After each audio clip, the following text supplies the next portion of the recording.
శ్రీమద్ ఆండాళధిపతిరుడిగిలే శరణం శ్రీమతే రామానుజాయ నమః.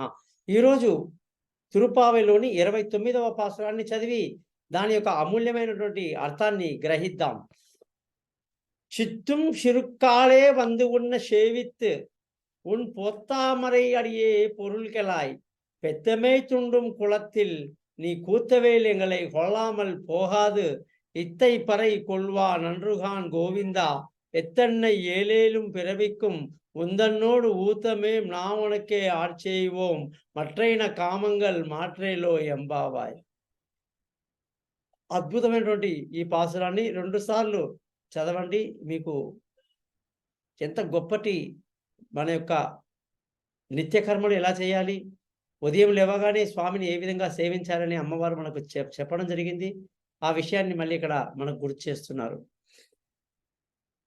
మిక్కిలి ఉదయంబే అంటే తెల్లవారుజామునే మీ బంగారు పాదాలు పూజించి మే చెప్పు కోరికలను వినుము. పశుపాలకునిగా పుట్టి పెరిగిన నీవు మా అంతరంగిక సేవలు వద్దు అని అనకూడదు. దాసులైన మేము ఇచ్చింది తీసుకొని వెళ్ళిపోయే వారము అసలే కాదయ్యా. 7 జన్మలకు మీ వారమేనయ్యా. దాస్యము చేసేటి శేషభూతులమయ్యా. మా కోరికలు తీర్చి మము కావయ్యా. అభిప్రాయం మాది కరుణ ప్రసాదించు. నిత్యము స్వామివారి సేవ కోరటం అన్నమాట.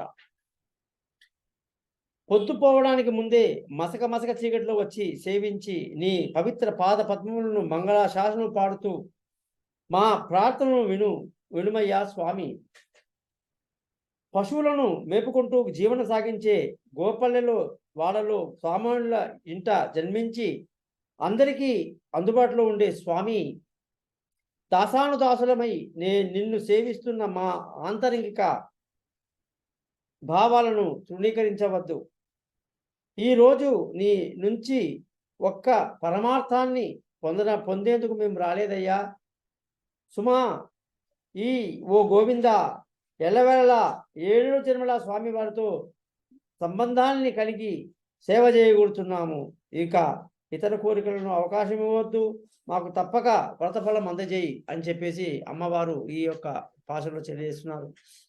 అమ్మవారు ముందుగా మనకి చక్కగా ఏమన్నారంటే, అయ్యా,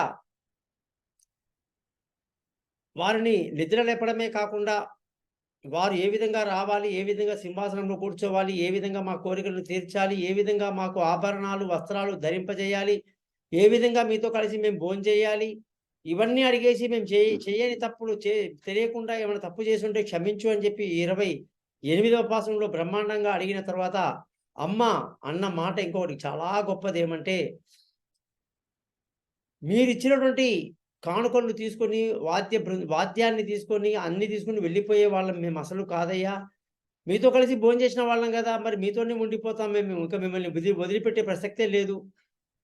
మీరిచ్చిన కానుకలతో మేము వెళ్ళిపోతాము, మీరు ఉండొచ్చు అనుకున్నారేమో. కానీ మేము లేకుండా మీరు ఉండలేరు, మీరు లేక మేము ఉండలేము. మనది జన్మ జన్మల బంధం. కాబట్టి దయచేసి మమ్మల్ని వెళ్ళిపోమని చెప్పొద్దు.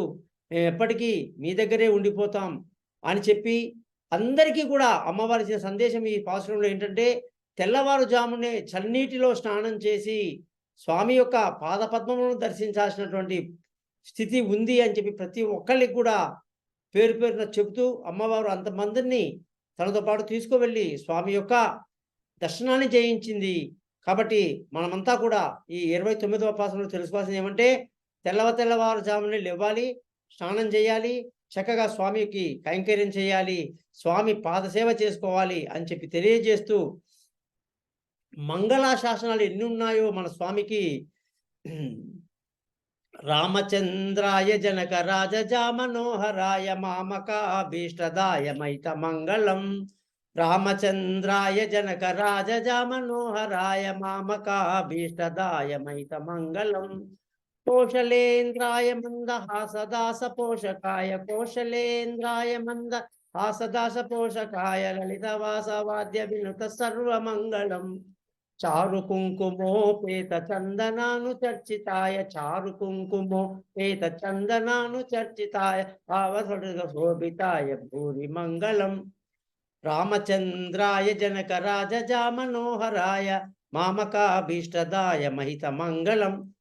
30వ పాసురంలోని పరమార్థాన్ని తెలుసుకుందాం రాబోయే దాంట్లో. ఈ 30 పాసురాలు చదవడం వల్ల వచ్చే లాభాలను ఏమిటో వచ్చే పాసురంలో తెలుసుకుందాం.